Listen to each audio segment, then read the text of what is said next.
comenzar. Buenas noches a todos, buenas noches a nuestros invitados y buenas noches sobre todo al público que está presente desde el inicio. Mi nombre es Carla Costa, soy periodista y voy a ser la moderadora de este space dedicado a la presentación del informe Periodistas difamados de cazadores de fake news. Periodistas difamados es una recopilación de investigaciones reportadas durante los años 2020 y 2021 de campañas coordinadas de desinformación, difamación y estallamiento digital contra comunicadores sociales venezolanos. Para discutir el tema y los resultados de esta investigación nos acompaña Adrián González, ingeniero y director ejecutivo de Cazadores de Fake News, una comunidad digital dedicada a la documentación de bulos y a la descripción de estas operaciones de desinformación digitales. Nos acompaña también María Virginia Marín, directora ejecutiva de Provox, un observatorio digital que monitorea la conversación política venezolana principalmente en Twitter. Y David Aragord, entrenador en seguridad digital y activista e investigador de Redes Ayuda, una ONG que se dedica a la defensa de los derechos humanos a través del uso de la tecnología y con especial foco en los derechos digitales.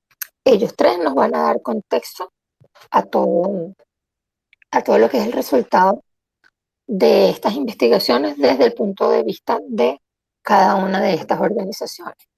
Adrián, comenzamos contigo. Cuéntanos qué es lo que hay en Periodistas Difamados, qué es lo que se recopila allí. Hola, buenas noches a todos. Un gusto estar por acá. Y bueno, creo que tenemos muy pocas oportunidades de reunirnos por acá y esta es una ocasión bastante especial, ¿no? Periodista Difamado es una recopilación de investigaciones que nosotros hemos venido haciendo y hemos venido publicando en Twitter principalmente sobre campañas coordinadas en redes sociales y en Internet en general, porque no solamente las hemos visto en redes sociales, que son campañas que han sido impulsadas para difamar, hostigar y desinformar con respecto a lo que son periodistas, investigadores y algunos medios venezolanos.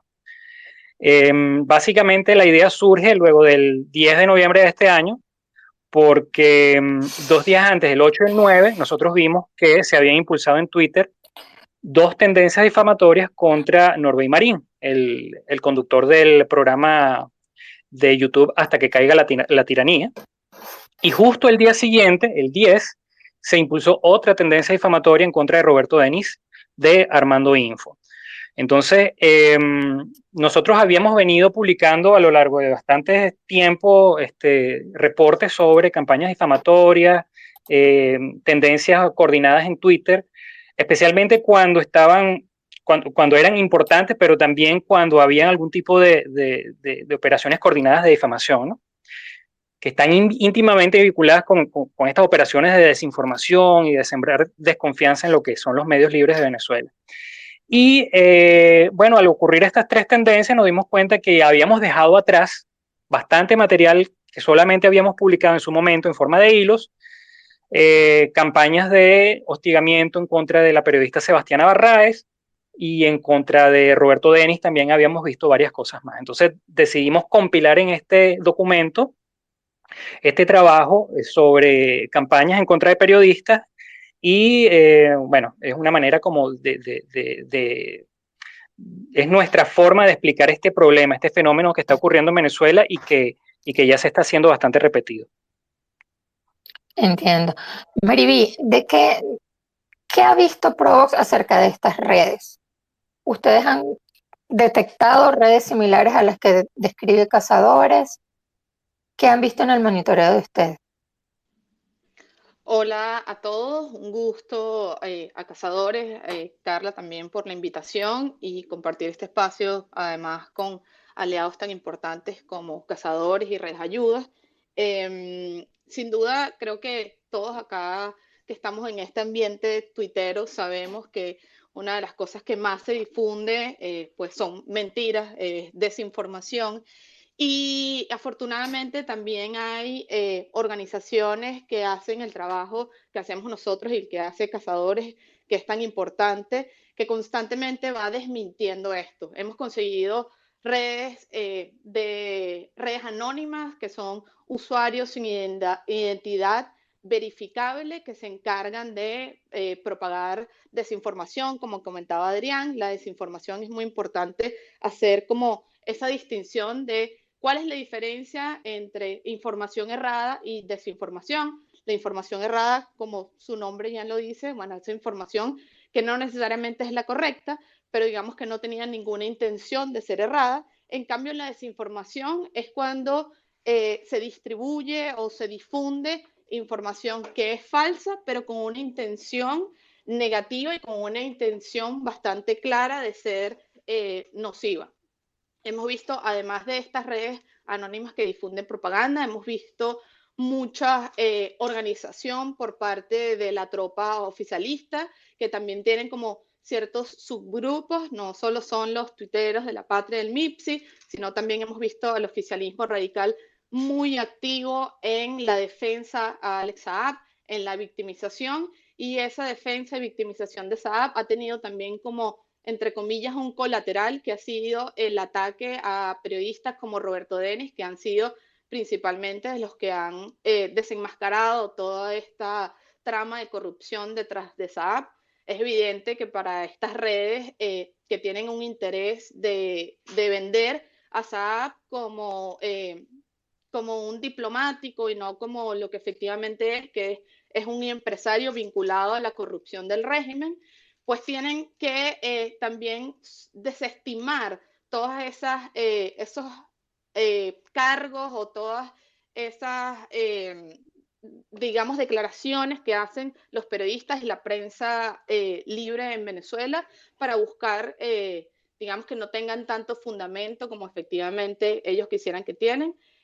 Lamentablemente para ellos, pues creo que nosotros somos mucho más inteligentes y no han podido frenar todo este movimiento de los periodistas que buscan combatir no solo la corrupción, sino también la desinformación.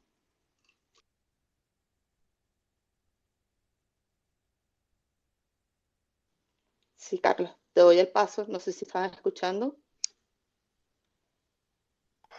Disculpa, se me había olvidado que había puesto en silencio el micrófono. ¿Hay alguna manera de contextualizar esta conversación, de darle la idea a la gente de cuál es el peso que tiene, como para decir, bueno, no son 10 tuiteros que están hablando sobre un tema, sino que es algo más importante? Sí, bien, yo creo que hay que comenzar por explicar que hay muchas redes distintas, ¿no? O sea, en Venezuela existen redes que están difundiendo propaganda, que se encargan de amplificar narrativas oficiales del régimen venezolano a diario y darle la apariencia de que son masivas y de que son aceptadas, pero realmente forman parte de una estrategia, ¿no? De cierta forma es desinformación porque es algo engañoso, no es algo que es impulsado de forma espontánea, sino que se ha demostrado que hay pagos detrás de muchos de esos tuiteros que están impulsando estas tendencias. Pero además de eso, como está diciendo María Virginia, hay redes que son redes anónimas, mercenarias de alguna manera, que están impulsando tendencias difamatorias en algunos casos, en otros casos hemos visto tendencias de propaganda, inclusive en las últimas elecciones, las mismas redes que habían publicado o impulsado tendencias difamatorias en contra de políticos venezolanos, en contra de periodistas venezolanos, también habían estado impulsando tendencias de propaganda, ¿ya? Adicionalmente hay un nuevo grupo que es bastante complejo, me parece que es muy complejo y es muy heterogéneo, que son las cuentas que están vinculadas con la operación de información de Alex Saab. Inicialmente nosotros vimos algunas cuentas similares a bot en Venezuela que estaban difundiendo tendencias, etiquetas como Free Alex Saab, por ejemplo, y luego se han coordinado grupos de tuiteros que de forma, vale la redundancia, de forma coordinada están impulsando ese tipo de tendencias. Entonces, creo que la desinformación viene desde muchos frentes, ¿no? A veces pareciera que uno tiende como a Adrián, pensar, sí, ¿me un escucha? momento, Adrián. Bueno, vamos a a continuar con las preguntas. Esta pregunta va para David, porque por lo que nos venía diciendo Adrián, estamos hablando de una campaña contra Norbert Marín, estamos hablando una campaña contra Roberto Denis, y yo creo que a la gente le interesa saber qué tienen que ver los derechos humanos contra estas campañas de hostigación aparentemente a particulares. Entonces creo que David nos pudiera explicar un poco este tema. Muchas gracias, Carla. Sí, efectivamente, bueno, yo identifico varios derechos que se violan cuando se llevan a cabo estas campañas. El primero, y que resulta obvio, ¿no?, es el derecho a la libertad de expresión y de acceso a la información, porque al final los periodistas están haciendo un trabajo que es de interés público, que las personas quieren conocer, por ejemplo, en el caso de que se denuncien casos de corrupción o abuso de poder y cosas por el estilo. Pero también la Declaración Universal de los Derechos Humanos tiene en el artículo 12 establecido que nadie debe ser objeto de injerencias en su vida privada o a su familia, a su domicilio, correspondencia, y estas son cosas que se han trasladado, ¿no? Porque nosotros hemos visto cómo se trasladan esas campañas, por ejemplo el año pasado con la denominada Furia Bolivariana, que dejaba mensajes amenazantes en las casas de los periodistas y también en las casas de sus familiares. Entonces, eso también, por otro lado, que es una de las cosas a las que se podría llegar, no está directamente relacionado a el acoso en Internet, pero son cosas que de evolucionar llegan hasta ese punto. Y por otro lado, también el derecho a la seguridad de las personas, ¿no? Porque viene vinculado también con lo que comentaba, y que está relacionado, en la Declaración Universal de los Derechos Humanos lo dice muy claramente, que no se debe, digamos, llevar a cabo este tipo de acciones por las opiniones que son expresadas. Cuando vemos esa combinación de esos tres artículos, que serían el 3, el 12 y el 19, perdón, de la Declaración Universal de los Derechos Humanos, nos da más o menos un panorama de qué derechos humanos se están siendo violentados con la coordinación de esta campaña, de este tipo de campaña. Interesante, muchas gracias. David, antes de continuar, quería decirle a los oyentes que si quieren realizar alguna pregunta a cualquiera de las tres panelistas, por favor, tuiteenla con el hashtag periodistas difamados y yo al final de la conversación lo voy a estar revisando para hacer sus preguntas durante el espacio.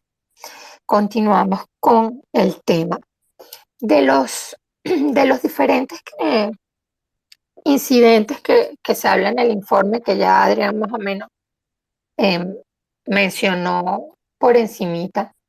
Mariví, ¿nos puede decir qué relación tienen estos incidentes con las reglas de Twitter? Y con el informe que publicó Twitter hoy, sabemos que se publicó un informe donde aparecen cuentas de venezolanos que fueron deshabilitadas por incumplir las reglas de Twitter. Entonces, me parece importante que toquemos un poquito ese tema. Sin duda. Y allí, antes de comenzar como la explicación, creo que es importantísimo mencionar y dar crédito al trabajo de muchas organizaciones venezolanas que han venido documentando toda la manipulación que hace el oficialismo en redes sociales, pero principalmente creo que el mayor logro o el logro de todos lo tuvo Cazadores, que generó esta acción, porque no solo lo importante es denunciar, y eso hay que seguirlo haciendo porque seguimos viendo manipulación en redes sociales, es un trabajo constante que probablemente nunca se termine, pero es importantísimo este paso en el que avanza hoy, donde Twitter cierra cuentas en Venezuela que incumplen con sus políticas de uso de la plataforma. Básicamente, con gran parte de lo que incumplen varias de sus reglas, pero una de las principales se trata sobre la coordinación entre usuarios para promover temas que no son, digamos, reales. Eso no quiere decir que la organización social de la protesta incumpla con las normas de Twitter, sino contenidos que son irreales y que se generan como propaganda o con intención de quizás desviar la atención sobre otros temas. Nosotros constantemente hacemos en Provox un ejercicio que se llama realidad versus ficción, que es donde buscamos demostrar qué posiciona el oficialismo como tendencia. Creo que aquí la mayoría puede ver cómo cada vez que entramos a las tendencias de Twitter, siempre en los primeros lugares va a haber por lo menos una del oficialismo, y usualmente son bastante masivas. ¿Cómo y por qué pasa esto? Desde muy temprano se publica y se lanza una línea comunicacional desde distintos grupos. Como comentaba antes Adrián, hay varios grupos dentro de las redes del oficialismo. Entre ellas está la que tiene que ver con el MIPSI, que es la que genera más contenido. Esto viola varias normas, como comentaba, no solo por la coordinación entre usuarios para promover temas que no necesariamente son reales, sino porque se utiliza un ente del Estado para propiciar esto y para amplificar esta información. Pero además de esto, creo que lo peor de todo y lo más importante es que se utilizan recursos del Estado para financiar a estos tuiteros de la patria. Se les paga a personas para que actúen como de forma orgánica en redes sociales y promuevan propaganda, desinformación, etcétera. Entonces, incumplen las normas de Twitter el oficialismo, para hacer como un resumen, en actividad coordinada entre usuarios en temas que no son reales, la amplificación de temas que digamos, son contrarios a la realidad, y la tercera, que es la más grave y la más importante de todas, que es financiar y pagar a personas para que promuevan tu narrativa en redes sociales. Gracias, Maribel. Ahora esta pregunta se las dejo abierta a los tres. ¿Por qué es importante describir y dar a conocer estas campañas? ¿De qué manera le es importante al público? ¿Cómo inciden en la opinión pública para que esto sea parte de la necesidad de información de cualquier persona, aparte de leer un noticiero o leer la versión de un canal o de otro? Ya, me escuchan, ¿verdad? Ahorita no sé si se había caído. Sí, te escucho. Sí, ahorita sí te escuchamos antes. Perfecto. Me avisan si se cae la señal, la voz. Mira, yo pienso que lo más importante hablemos particularmente con respecto a denunciar este tipo de campañas coordinadas en redes sociales. En Venezuela nosotros tenemos un problema de información, ¿ya? Tenemos un problema grave de censura, muchos medios que antes eran privados, independientes, que transmitían su contenido a través de medios tradicionales, ya no están transmitiendo a través de medios tradicionales. Quedan entonces los medios digitales para informarnos, ¿ok? El problema es que muchas personas se confunden entre cuál es el tipo de información que es verdadera y cuál es el tipo de información que no es verdadera. ¿Qué es información veraz? ¿Qué es información falsa? ¿Ya? Y de cierta manera, creo que la escena informativa venezolana se ha descompuesto en el sentido de que muchas personas acuden a Facebook o a Instagram para informarse en cuentas falsas de noticieros, o sea, de noticieros simplemente que son manejados, operados por personas que no son periodistas, por personas espontáneas que en muchos casos lo que quieren es monetizar, conseguir gran cantidad de seguidores y vender las cuentas. Eso pasa mucho en el caso de Twitter, de Instagram, mejor dicho. O personas que simplemente escuchan algún rumor en Twitter, ¿ya? Y ven una tendencia que dice que Roberto Denis es extorsionador, y de forma inmediata entran a internet y buscan a ver si Roberto Denis realmente es extorsionador, y se dan cuenta que hay un montón de portales web donde aparecían, ¿no? Este es un caso real que está documentado en el informe.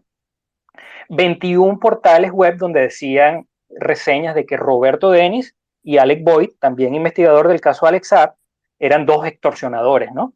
Entonces, son campañas muy, muy difíciles de entender para una persona, a ver, que no está demasiado pulido en cuáles son realmente los medios que están difundiendo noticias de calidad, contenido de calidad, investigaciones con profundidad en Venezuela y contaminan todos esos medios digitales en los cuales uno se supone que uno se entra en internet para consultar, ¿no? Entonces, yo creo que es importante documentar este tipo de cosas, contar este tipo de cuentos, que la gente entienda que existen estas operaciones que son súper complejas, pero que si no se documentan, que si no se exponen, bueno, imagínense la cantidad de... Yo pienso que el caso de Roberto Denis, claro, en el documento también hablamos de campañas de difamación y hostigamiento en contra de Sebastián Barraes, en contra de Norbey Marín, ¿ya? Pero el caso particular de Roberto Denis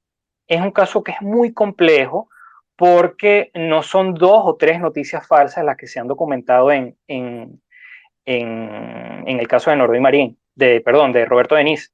Nosotros tuvimos que hacer una entrada especial en el portal cazadoresdefake-news.info con todos los hilos desmentidos, aclaratorias, observaciones que habíamos hecho con respecto al caso de la operación de información de Alex Saab, que incluye todos estos ataques difamatorios en contra de Roberto Denis. También incluye cuentas bots, incluyen cuentas trolls, incluyen, o sea, son demasiadas cosas, ¿no? Entonces, incluso hay 3 o 4 empresas de marketing digital en todo el mundo que han impulsado esta operación de información. Entonces, es algo que es muy complejo, que es necesario documentarlo y que la gente se entere. Muchas gracias, Adrián. Mariví, David, ¿quieren aportar algo? Yo creo que quizás agregaría ahí, además de lo que dice Adrián, que me parece fundamental, que este tipo de informes, este tipo de trabajos de hormiguita, además, son como tirar la primera pieza del dominó y empiezan a generar un efecto avalancha, ¿no? Porque, por ejemplo, el informe de Sin RT no hay paraíso se publicó el año pasado y ya estamos viendo cómo hoy, casualmente, en la mañana de hoy, dio sus frutos y bueno, Twitter anuncia y públicamente el cierre de la eliminación de estas 277 cuentas que formaban parte de esa red de la plataforma de Tuiteros de la Patria. Y, y creo que no solo es para el consumo, digamos, de expertos y de las organizaciones, de las plataformas en sí, sino también para que entendamos y podamos desarrollar criterios que nos permitan identificar estas manipulaciones. Y ahí creo que el componente técnico que hay detrás de cazadores de fake news me parece fantástico, porque te muestran la metodología que están usando y que no es simplemente el criterio de Adrián, ¿no? Sino que hay un respaldo técnico detrás de eso que le da mucha mayor fuerza al informe que se está publicando. Sí, y yo quería agregar además una cosa importantísima para complementar, es que el último informe, que no tiene sino días, de la misión electoral de la Unión Europea en Venezuela, resalta en el segmento que habla sobre medios digitales, la mitad de los venezolanos, unos 14 millones de personas, son usuarios de las redes sociales. Internet ha aumentado su relevancia en los últimos años tras la pérdida de la confianza en los medios de comunicación tradicionales, algunos de los cuales están sujetos al control del gobierno. Además de esto, obviamente se le suma la censura. Entonces yo creo que es importantísimo que nosotros como usuarios de las redes, que tenemos quizás mayor conocimiento, enseñemos a aquellos que quizás subestiman un poco el alcance y lo que pueden generar las redes, de forma negativa, como lo que pueden generar estos ataques a periodistas y esta difamación, pero también cómo se puede organizar socialmente la protesta y la denuncia de los ciudadanos a través de tendencias, a través de hashtags, a través de la posibilidad de anonimato en algún sentido y de seguridad que te puede brindar también utilizar una cuenta de redes sociales para, bueno, básicamente para protestar en dictadura. Muchas gracias. Adrián, una pregunta que me quedó pendiente de tu intervención anterior. Tú decías que en el caso de la campaña de Roberto Denis, buscabas en Google Roberto Denis extorsionador y aparecían una cantidad de artículos y lo mencionaste en pasado. ¿Qué pasó con esos artículos? ¿Ya no se pueden acceder? ¿Cómo está documentado el informe? ¿Cómo sabe la gente que esta no es otra campaña, que el informe de periodistas difamados no es otra campaña ficticia con información solo para hacer bulto en contra de en favor de una posición política o en defensa de alguien? Sí, gracias. Mira, yo creo que, a ver, comenzando por lo de los 21 portales, ¿no? Eh, Ese incidente está mencionado en el último capítulo de Periodistas Difamados de forma muy breve porque ese caso fue publicado recientemente, eso fue publicado creo que fue en octubre o en noviembre, en un artículo que se llama Intoxicando a Google, ¿ok?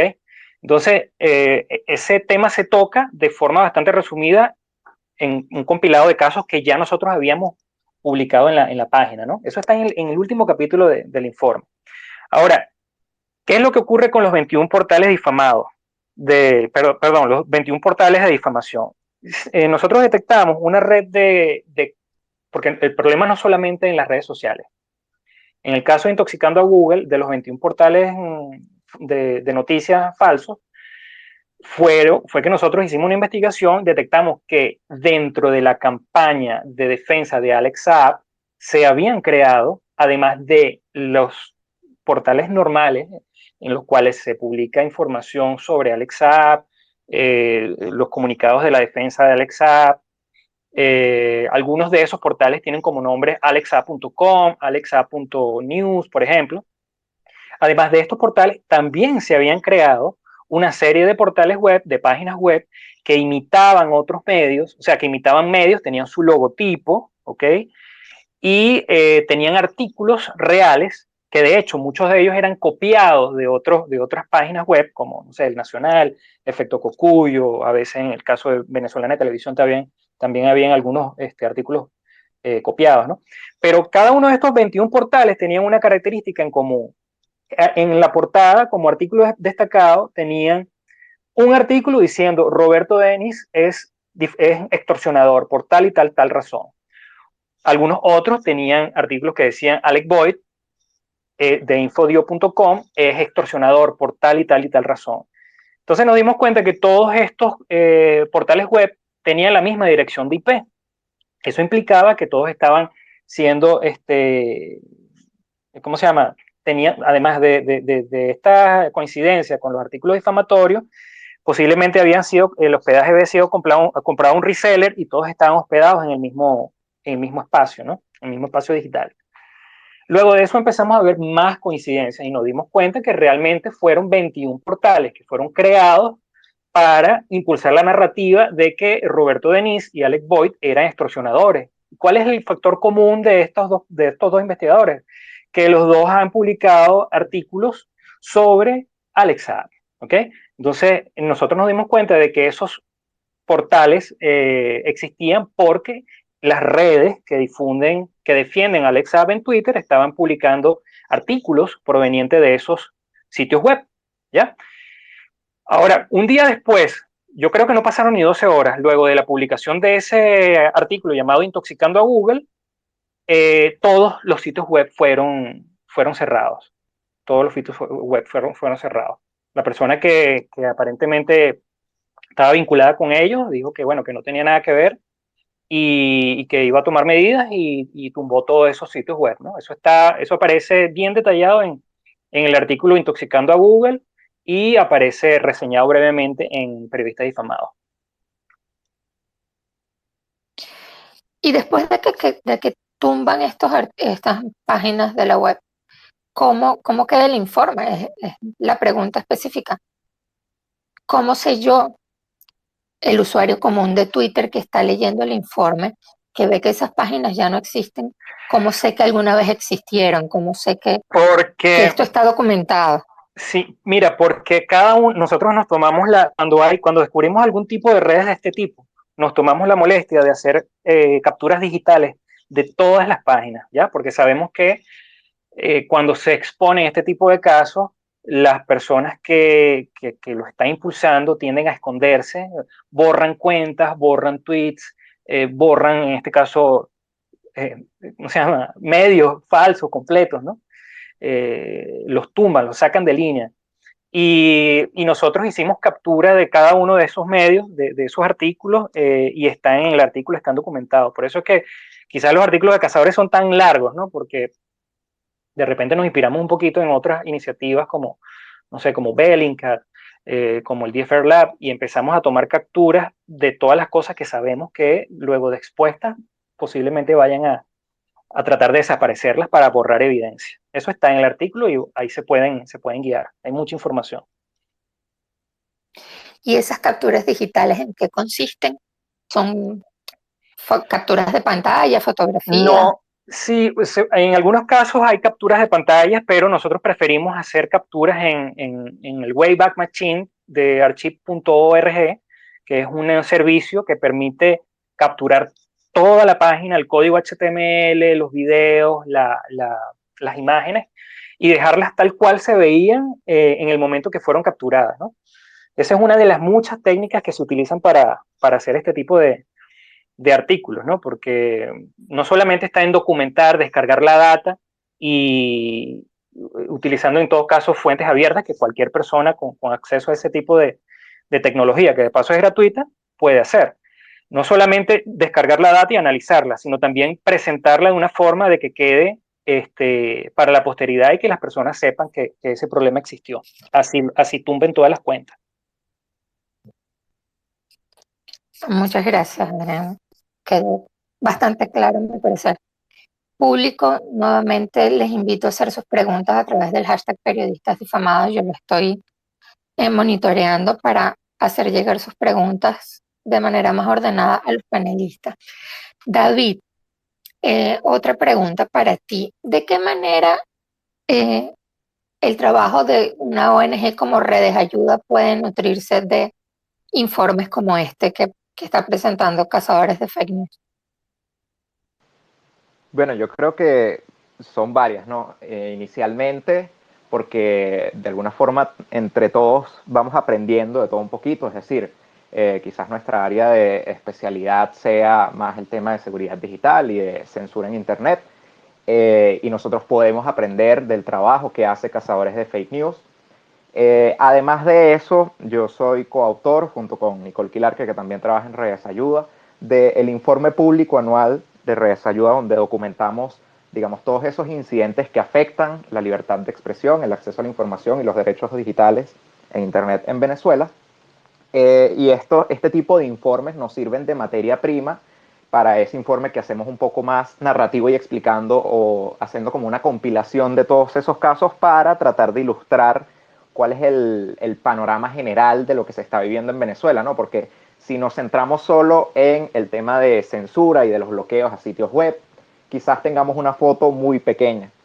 Pero cuando compilamos todo ese trabajo que hacen distintas organizaciones, además de la nuestra, y que además generamos esa red de aliados, yo creo que nos ayuda a pintar nuevamente ese panorama general y que las personas puedan entender cuáles son todas las dimensiones de la censura en Internet en Venezuela, de cómo se ataca la libertad de expresión, cómo se producen estas campañas coordinadas para generar desinformación.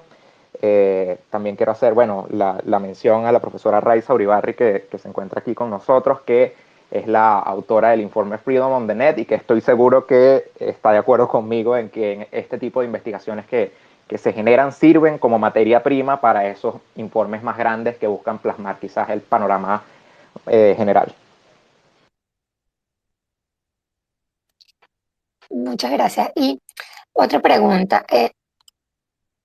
En vista de que ya Cazadores nos ha dado una idea de varias campañas de hostigamiento y varias campañas de desinformación coordinada, la pregunta va para los tres, a ver quién la quiere responder. Em, ¿Todas estas campañas son igual de importantes? ¿Alguna tiene mayor incidencia que otra? ¿Hay alguna más dañina que otra? ¿Cómo le puede afectar esto al público?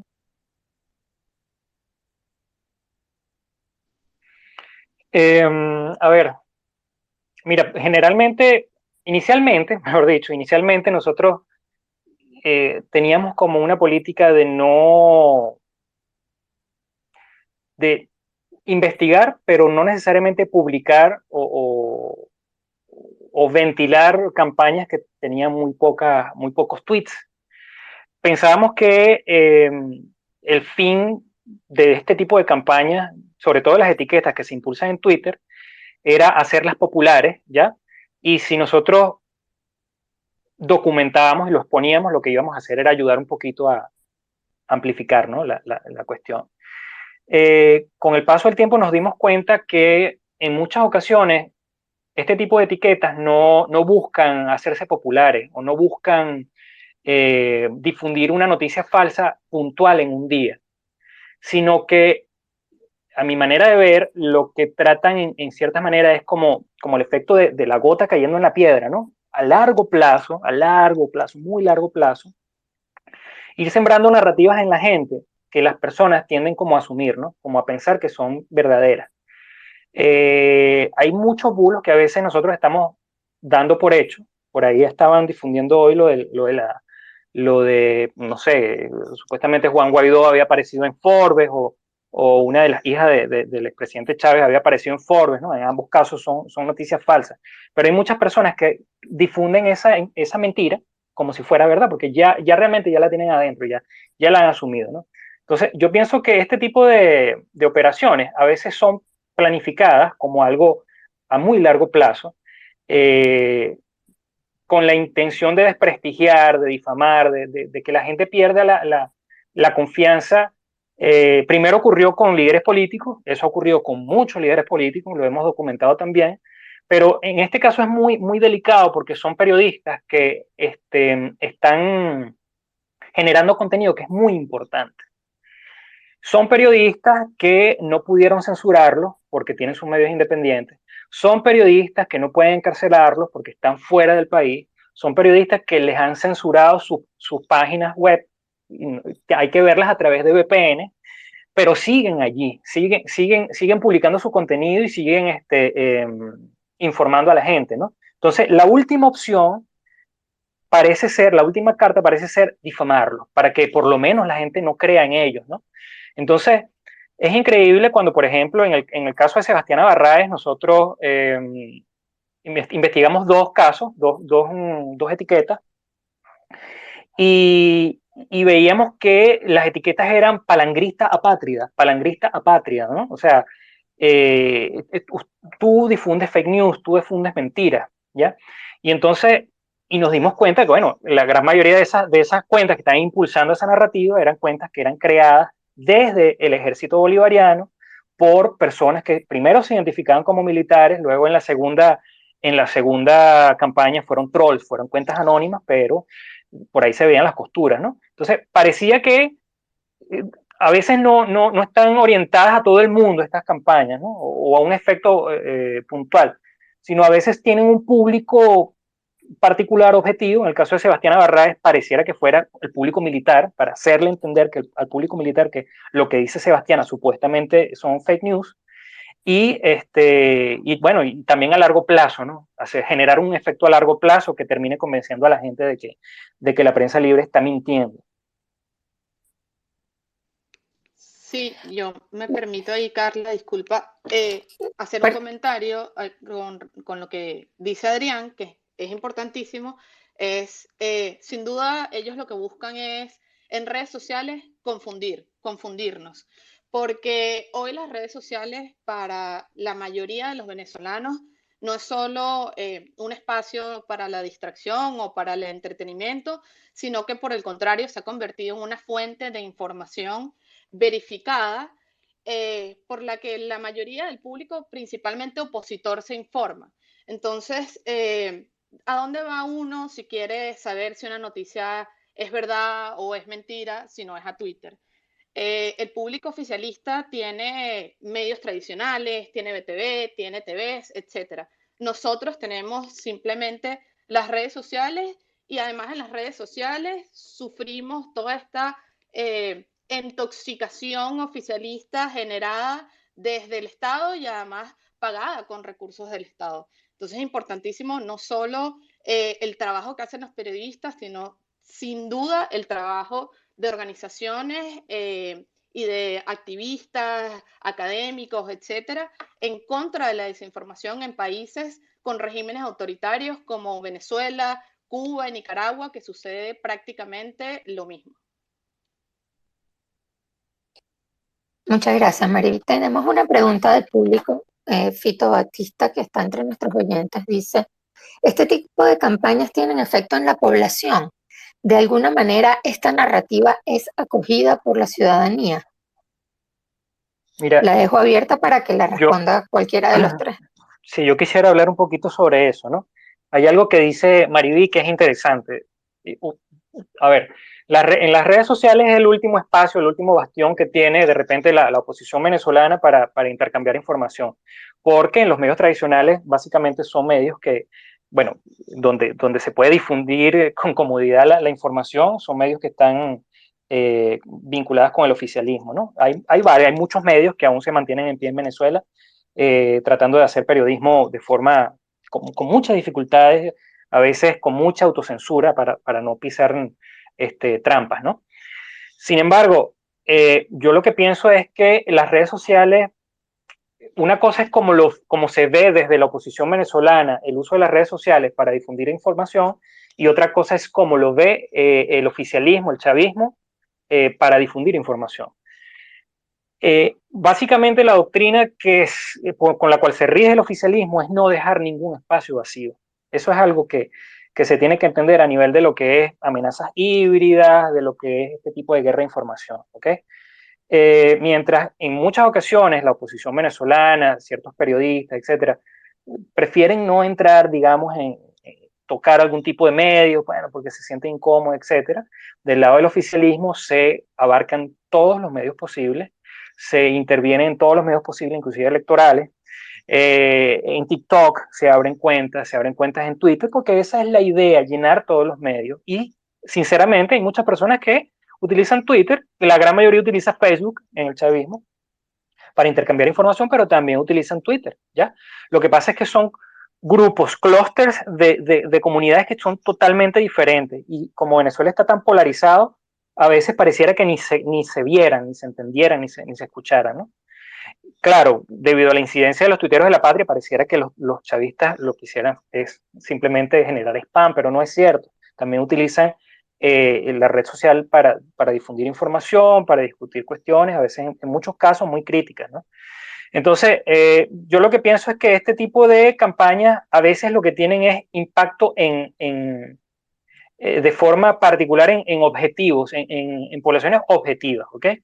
En el caso, por ejemplo, de la campaña de Sebastián Arraez, es importante saber que, bueno, que quizás esa campaña tenía como objetivo el público militar que está leyendo en Twitter, o el público chavista, pero, o sea, en la parte opositora va a tener muy poco impacto.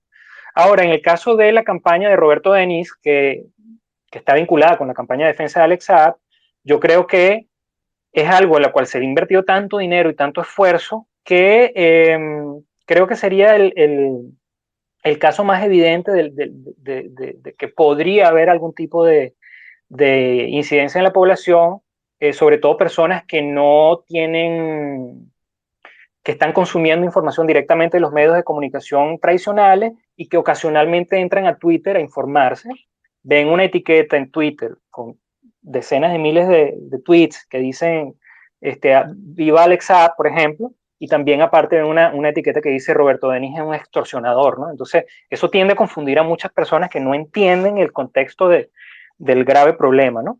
Y, y bueno, para poder saber si esa narrativa es acogida por la ciudadanía es muy difícil. Ese tipo de estudios se hacen de forma particular, tienen que haber estudios estadísticos, etcétera. En algún momento nosotros vimos estudios de incidencias de cuentas trolls, digamos, en Rusia o en Ucrania, no me acuerdo. Y es muy difícil estimar eso, ¿no? Pero en el fondo la filosofía, eso hay que entenderlo, la filosofía de esta guerra de información es no dejar espacio vacío, no dejar ningún espacio vacío, cosa que yo veo que desde el lado de la oposición y de muchas ONG venezolanas, de muchas personas que forman parte de la sociedad civil, como que no les interesa mucho. A veces inclusive hacer ¿cómo se llama? Campañas en Twitter a veces cuesta un poco, ¿no? Y yo creo que eso es importante decírselo a la gente. Muchas gracias. Les recuerdo que pueden hacer sus preguntas a través del hashtag periodistas difamados en Twitter. Yo estoy monitoreando el hashtag y le hago las preguntas a los panelistas. Otra pregunta para todos es, ¿cómo diferenciar que hay una denuncia real de una campaña de hostigamiento? ¿Cómo vuelvo al punto, el ciudadano común, el tuitero normal, el que no hace vida en Twitter, se consigue con uno o tres tweets de un tema contra alguno de estos periodistas que ya nombraron o contra otro?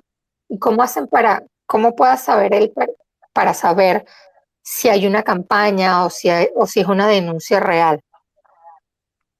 Mire, yo creo que eso, Carla, es complicadísimo y yo creo que es lo más difícil de verificar al momento o sea, cuando uno quiere hacer una verificación de un tipo de campañas de este tipo o de denuncias de este tipo, es muy complicado y hay que tener mucha prudencia, ¿no? Y yo creo que esto es importante que lo sepan algunos periodistas que posiblemente nos están leyendo.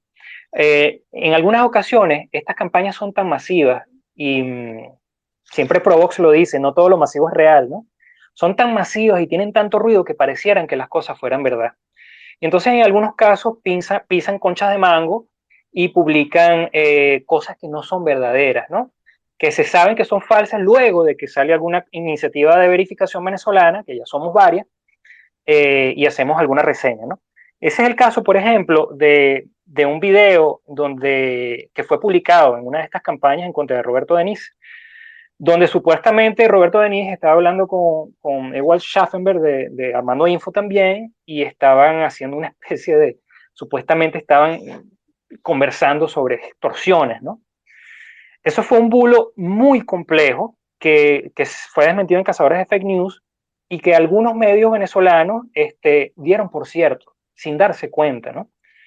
Era muy difícil de desmentir porque era un intercambio que fue grabado como si alguien tuviera un video grabando una laptop, ¿ok? Y entonces recorrían la pantalla hacia arriba y hacia abajo y movían la conversación en Twitter. Era supuestamente como una conversación con mensajes directos en Twitter, ¿no? Entonces, a ese tipo de maldad, a ese nivel de maldad, de sofisticación, están llegando la desinformación en Venezuela, especialmente en el caso de la campaña de defensa de Alex Saab. Entonces, es muy importante tener criterio, entender que este tipo de campaña existe y bueno, que la idea es que muchas personas caigan para que amplifiquen el bulo, la noticia falsa, ¿no? Fíjate que un portal en particular publicó ese bulo y luego cuentas de la misma red de defensa de Alex Saab citaron a ese portal opositor diciendo, miren, lo publicó este portal opositor, bueno, no es opositor, pero no tiene una línea oficialista, claramente, ¿no? Como tratando de confirmar que es verdad porque lo publicó un portal que no es oficialista. A ese punto de sofisticación estamos llegando en Venezuela. Muchas gracias, Adrián. Te tengo otra preguntita corta que viene del público, sale un poquito del tema, pero es bueno darle esa información a todos porque entiendo que como Javier Cuberos hay varias personas acá que pueden ser primera vez que escuchan de Cazadores de Fake News. Javier nos pregunta, ¿cómo podemos verificar si se trata de un fake news? Y dice, me entero que existe como app, pero ¿qué tan efectivos pueden ser? Entonces, me gustaría que le explicaras, Adrián, un poquito cómo funciona Cazadores de Fake News, pero muy rapidito para continuar con otras preguntas que me parecen importantes para David y para Mari. Y ya estamos corticos de tiempo. Ya, me escuchan, ¿verdad? Javier, mira, Cazadores de Fake News es una comunidad de venezolanos que estamos organizados en varias redes sociales y sobre todo en Telegram, ¿ok?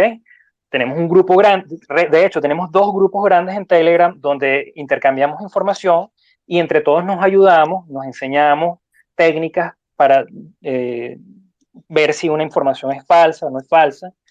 y yo creo que se ha vuelto un equipo bastante efectivo. Hay personas que están todo el día llevando cosas a los foros de Telegram de cazadores y analizando la desinformación y llegamos a conclusiones bastante buenas, ¿no?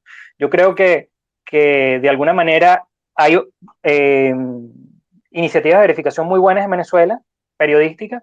Cazadores de fake news es algo que está basado en la gente y yo creo que eso es, que es algo bastante bueno, descentralizar este problema de las noticias falsas en Venezuela. Muchas gracias, Eran. Aquí tengo un comentario también a través del hashtag Periodistas Difamados de Rodolfo Rico y me parece que aporta un poco a la pregunta de cómo penetran estas narrativas a la opinión pública. Rodolfo dice, según un informe de la corporación RAND, cuando la gente ve la misma información por muchos lugares, le da más credibilidad. Y eso pasa en Venezuela. Se crea ruido, se distorsiona, se impacta en sectores específicos. Entonces, es como para darle un poquito más de contexto a la respuesta que ya nos habías dado previamente. Continúo con las preguntas a David. ¿Qué deben hacer las organizaciones y los activistas que han sido víctimas de hostigamiento o difamación en redes? Bueno, ahí creo que hay varias cosas que se pueden hacer, tanto antes de que ocurran estas, digamos, estas acciones coordinadas, tanto como después de que pasan. Yo creo que una de las principales es generar redes de apoyo, porque el objetivo finalmente de estas campañas es dañar la reputación y credibilidad de las víctimas, sean las víctimas periodistas, sean medios de comunicación, sean organizaciones, activistas, defensores de derechos humanos y demás. Pero si nosotros logramos que la opinión pública se dé cuenta de que otras organizaciones y personas respetables y que tienen muchos años trabajando en pro de los derechos humanos, de libertad de expresión, de prensa y más, ese respaldo es sumamente importante porque al final lo que están intentando es dañar la credibilidad, pero si hay un montón de personas y organizaciones que tienen bastante credibilidad, que han acumulado durante los años y que respaldan a estas personas que están siendo víctimas de este ataque, pues también es importante. Y no solo, digamos, a nivel de la opinión pública, sino también creo que hay que considerar el componente psicológico al que apuntan este tipo de campañas, porque muchas veces las personas no están preparadas para recibir esa cantidad de odio, ¿no? Y bueno, hemos podido ver, digamos, en las noticias quizás la punta del iceberg, que es, bueno, como las redes sociales, incluido Facebook, Instagram y demás, influyen en, en el aumento de la depresión, en la juventud y demás. Y bueno, imagínense cuando eso es intencionalmente dirigido hacia personas que además son figuras públicas como podrían ser los periodistas. Bueno, generar las redes de apoyo creo que es uno de los puntos importantes. Eso es un trabajo previo, pero también durante. Evaluar evaluar el nivel de riesgo, ¿no? Porque a veces estas campañas comienzan en Internet y, como mencionaba, se pueden trasladar al ámbito físico. Importante darse cuenta de eso para poder actuar en consecuencia. También es muy importante documentar todo esto y recolectar toda la evidencia que sea posible, porque luego el siguiente paso es reportar a esas cuentas que formaron parte de esa campaña en cada una de las plataformas. Si es Twitter, bueno, en Twitter. Y para eso también es bueno tener el soporte, digamos, por si en algún momento llegan a borrar el tweet, bueno, quedó una captura de pantalla, quedó un registro por detrás de eso. Y bueno, aunque en Venezuela no existe el Estado de Derecho y la justicia, bueno, tampoco, yo creo que es importante dejar un registro digamos, de esa denuncia, realizar la denuncia de que eso estaba ocurriendo. Y por último, yo diría que es algo que se subestima bastante, pero debemos utilizar las herramientas que proveen las mismas plataformas para silenciar, bloquear, restringir y filtrar la actividad de esos usuarios hacia las víctimas. Es decir, bueno, sabemos que si es una red de bots o de trolls, etcétera, tienen varias cuentas, pero las redes, estas plataformas ofrecen también unos filtros de calidad para que no caigan directamente en tus DMs si tienes los DMs abiertos esos mensajes de cuentas que son medio dudosas, sino que entran en, digamos, en una categoría especial de los DMs que es de, digamos, de los que tienen baja calidad. Y bloquearlos para que no puedan ver nuestros tweets y que no nos aparezcan sus interacciones y demás. Restringir para que no puedan ver lo que nosotros publicamos. Creo que son herramientas que se tienden a subestimar, pero que pueden también ayudarnos a sobrellevar quizás en el momento del ataque. Bueno, muchachos, muchísimas gracias. Hemos llegado justo a 9 horas de transmisión, así que les pido por favor un mensajito final de cada uno, empezando por Mariví, por favor, y luego David, y luego Adrián, ya para cerrar el space de esta noche. Sí, creo que mi mensaje sería, uno, a los que tienen dudas y quizás no son tan, tan usualmente comunes en Twitter, que sigan cuentas verificadas. Si no tienen certeza de lo que están viendo, siguen cuentas que tengan la verificación de Twitter y eso ayuda un poco a la guía.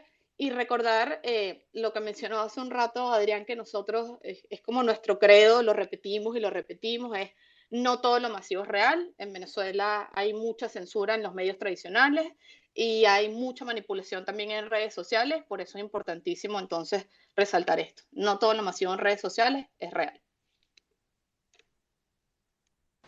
Yo complementaría un poco lo que mencionaba Mariví, no solo seguir, digamos, a las fuentes de información confiables, sino también el trabajo que hace Cazadores de Fake News, que hace Provox y un montón de organizaciones más que están, digamos, dando esa pelea para tratar de que las personas puedan tener acceso a información confiable, pero también que sepan qué cosas están haciendo algunos actores maliciosos para manipularlos. Creo que eso es muy importante y bueno, yo también tengo como un mantra que es duden siempre de lo que vean en redes sociales. Esa es la primera reacción que debemos tener hacia la información que vemos porque no sabemos quién la está generando. Bien, yo lo que podría decir es que, a ver, en Internet, en redes sociales, en Venezuela en general, existen iniciativas que son excelentes, como el caso de nuestros amigos Provox, está la gente de Redes Ayuda también. También hay amigos en muchas ONGs y muchas cuentas, ¿cómo se llama? Noticieros, investigadores que están haciendo un trabajo excelente, ¿no? Y en algunas ocasiones son muy poco conocidos. Básicamente están generando información de calidad, están haciendo informes de calidad y son muy poco conocidos porque a veces nos quedamos nada más en un par de cuentas de noticias que realmente no sabemos quién está detrás de ellas, que estamos leyendo en Instagram, ¿no? Entonces, a veces hay que indagar un poquitico más y tratar de seguir o de detectar este tipo de iniciativas que están haciendo un trabajo bastante interesante en Venezuela y que están documentando estas cosas. En Venezuela existen redes de ayuda, además de redes de ayuda, existen redes de ayuda en contra de los ciberataques, para personas que están recibiendo hostigamiento digital, para personas que están interesadas en la manipulación digital, en el caso de las noticias falsas como cazadores. Entonces, yo creo que es importante que las personas sepan que existen este tipo de iniciativas, de grupos, de comunidades y se unan, ayuden, porque fíjate que en el caso de la red Tuiteros de la Patria, nosotros detectamos esa red Tuiteros de la Patria por un aporte de una persona, que siempre lo digo, es una persona, es una señora, una abuela, ¿okay? Que ella forma parte de nuestra comunidad y ella nos dijo por primera vez, mira, están publicando acá en Facebook que están pagándole a personas para publicar noticias del MIPSI, ¿no? En el caso de la campaña de Alex App también pasó de esa manera. Y en el caso de la red de cuentas trolls que apoyan a las FAES, que eso también está documentado en el informe, fue un periodista conocido que nos informó lo que está ocurriendo. Entonces, yo pienso que es importante hacer redes y que la gente entienda que existen este tipo de iniciativas y que no están solos, que no es solamente esperar que alguien tome la iniciativa y resuelva todo el problema, ¿no? Sino que más bien necesitamos ayuda de muchas personas que aporten, pues, y que inclusive con reportes en redes sociales ayuden. Bueno, muchas gracias a Mariví Marín de Provox, a David Aragor de Redes Ayuda y Adrián González de Cazadores de Fake News por sus aportes en esta presentación del informe de periodistas difamados. Con esto llegamos al final de nuestra transmisión. Muchísimas gracias al público presente, a los que hicieron preguntas y comentarios. Pues estén atentos que en la medida de lo posible vamos a seguir repitiendo estos espacios para, para hablar más de lo que ya nuestros panelistas de hoy dejaron abierto, de esa necesidad de que seamos cada vez más ojos los que se unan para la verificación y para mantener una red de información más limpia en las redes sociales. Entonces, pues ha sido un placer acompañarlos esta noche y un gran honor. Muchas gracias a todos por escucharnos y será hasta un próximo Space. Gracias, Carla, gracias a todos. Un gusto, nos vemos pronto.